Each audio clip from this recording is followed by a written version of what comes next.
Hello again and welcome to my hobby table for yet another bearing removal and installation video featuring Boca bearings.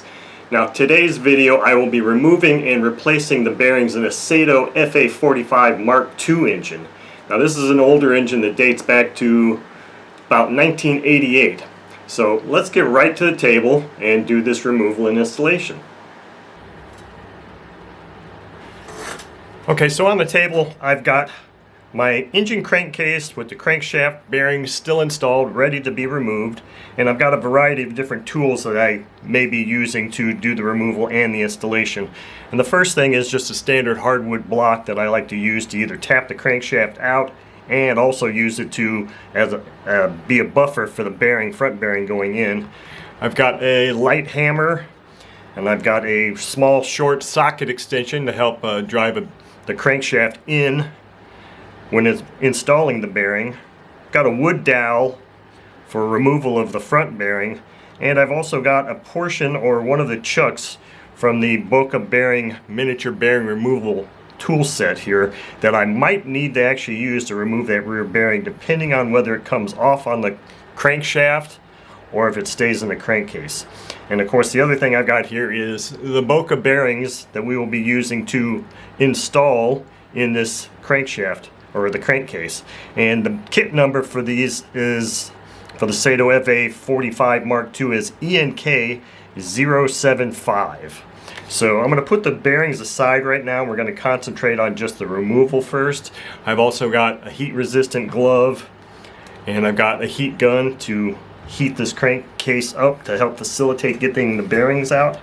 I've already pre-lubricated the inside of the bearings and the crankcase to help aid in removal, so I'm just going to go ahead and start heating this up. The heating allows the expansion of the aluminum case, because aluminum and steel, which is the outer race, what the outer race of bearings is made of, have different thermal expansion rates. And the aluminum expands at a faster rate than steel does, so if you heat the aluminum up, it'll help open it up just a hair and help get the bearings in and out.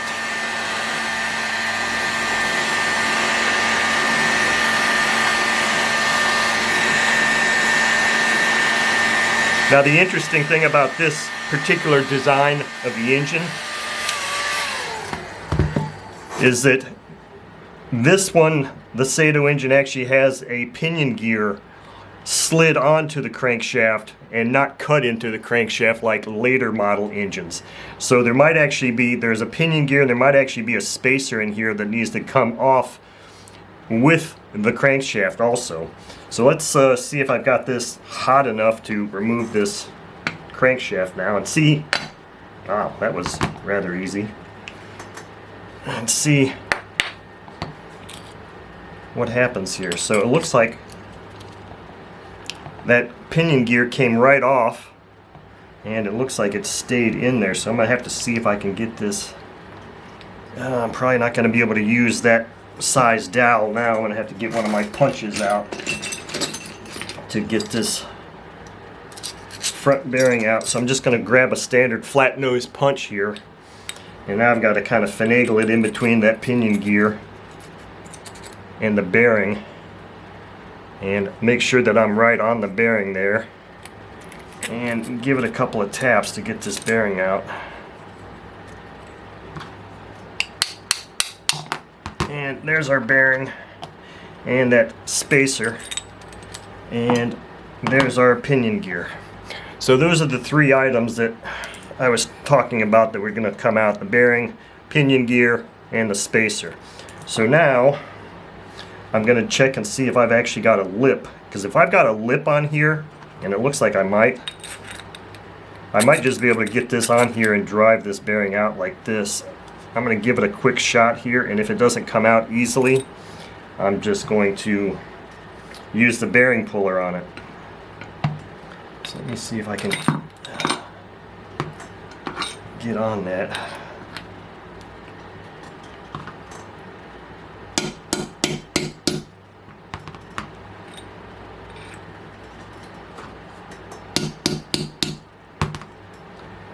It looks like in this case I am going to be able to get that bearing out, but I think just for the sake of demonstration, I'm not going to take it out the rest of the way with that. I'm going to use the Boca miniature bearing removal set to pull it out the rest of the way.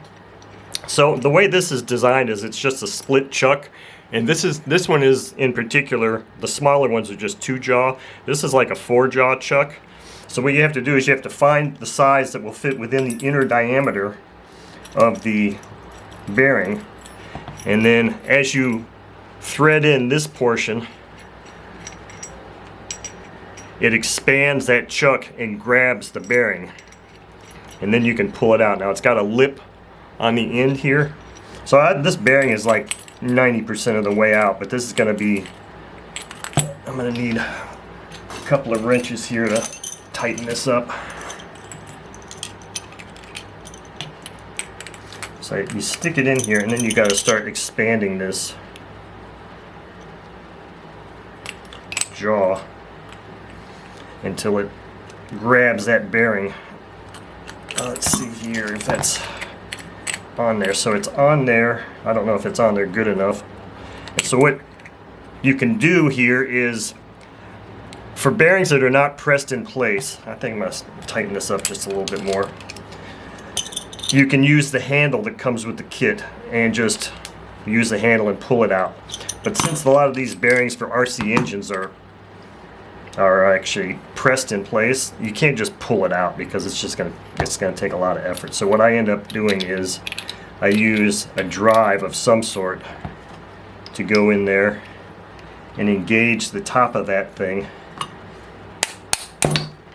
and pull it out and drive it out like that, and then your bearing comes out just like that.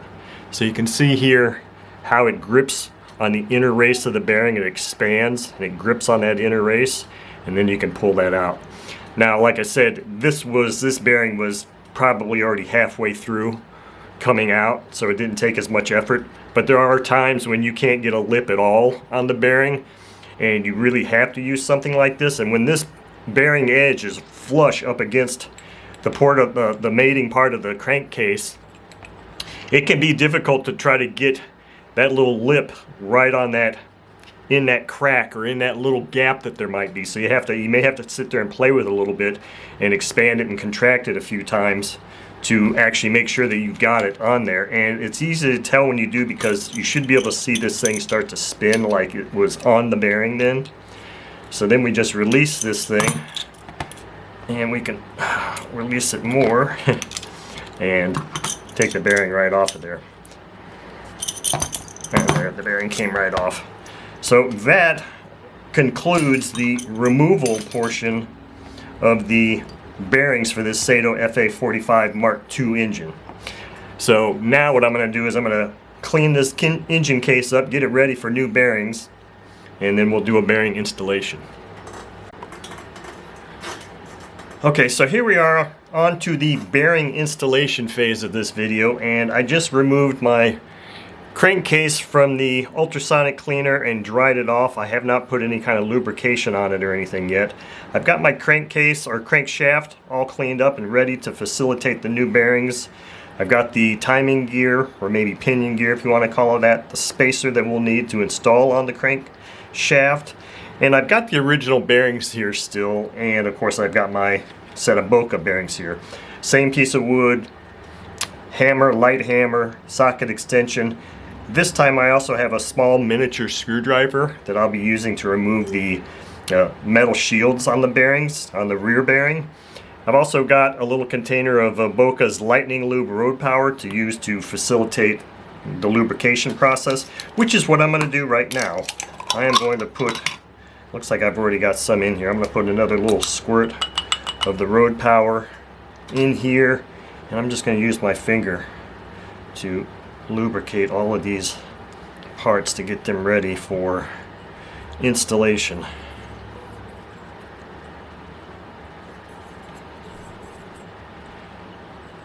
And since I'm going to be reassembling this engine, I might as well just take this time to just kind of liberally put, using my finger anyway, put oil all around in here. So, I don't know what happened to my paper towel. Here's the Boca bearing kit number again. It's ENK075, and it consists of 2 bearings, one for the front and one for the rear. Now this front bearing, and the reason I have these original bearings here is because I like to compare to make sure. This front bearing that came out was sealed on both sides. It has metal shields on both sides. In many cases I would take one of the shields out, shields or seals, whatever the case may be, and have that facing the interior of the engine. But also I like to just copy exactly what the manufacturer's done. So this rear bearing is completely open. So here's our front bearing from the kit, sealed on both sides with metal seals, so I'm going to leave that like it is. Now this rear bearing in the kit came with 2 metal shields. So these are the things that I'm going to remove. And the way I remove this is I use a little precision screwdriver that's got a really sharp flat tip, and just above the top of the race I'll just kind of push in there and get under that metal shield and just lift that out of place just like that. I've got 2 here to do, so I'm going to do it on the other side as well.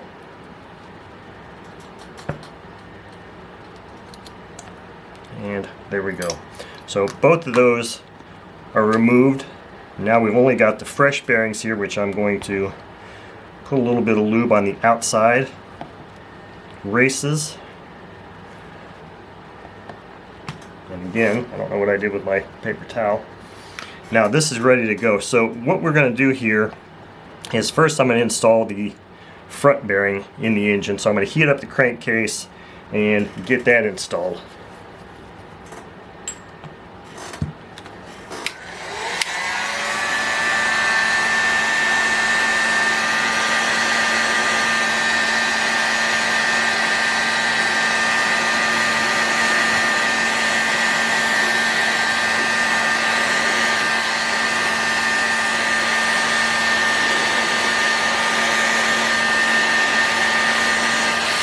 Should be enough. It's a relatively small crankcase, so I'm just going to lay my front bearing in place here as flat as possible, and then use my piece of wood, lay on top of that, just tap this bearing into place, and it's in place. Okay, so the next thing we're going to do here is, it's pretty warm but not burning hot, is you saw when I removed it I had to take the pinion gear and the spacer off or out of the crankcase because they didn't come off and slide off with it. So what I'm going to do here is this pinion gear is lined up with a roll pin that's pressed into the crankshaft itself. So I'm just going to push this on there and line it up with that and push it in place. And then this, actually I need to take that off. I need to put the bearing on first. That's the stack up. Good practice anyway. Let me know how good a fit that is. And now I'm going to put this spacer in place.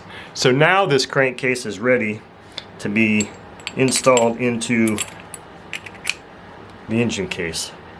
So let's see if this engine case is still warm enough. Go ahead and tap that into place, otherwise I'll have to warm it up just a bit.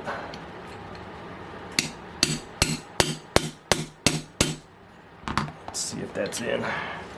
Looks like that's fully seated, and that's all there is to installing a set of bearings in this Saito FA-45 Mark II engine.